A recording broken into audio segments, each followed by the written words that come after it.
Nilai tukar rupiah terhadap dolar Amerika Serikat anjlok ke level terendah sejak krisis moneter pada 1998 silam.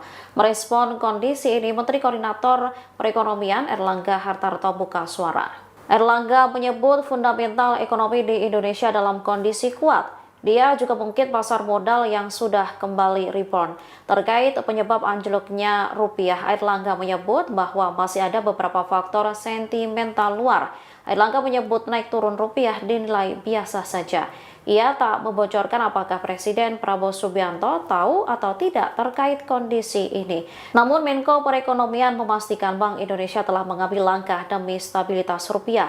Diketahui nilai tukar rupiah terhadap dolar Amerika Serikat mengalami penurunan signifikan pada Selasa 25 Maret 2025.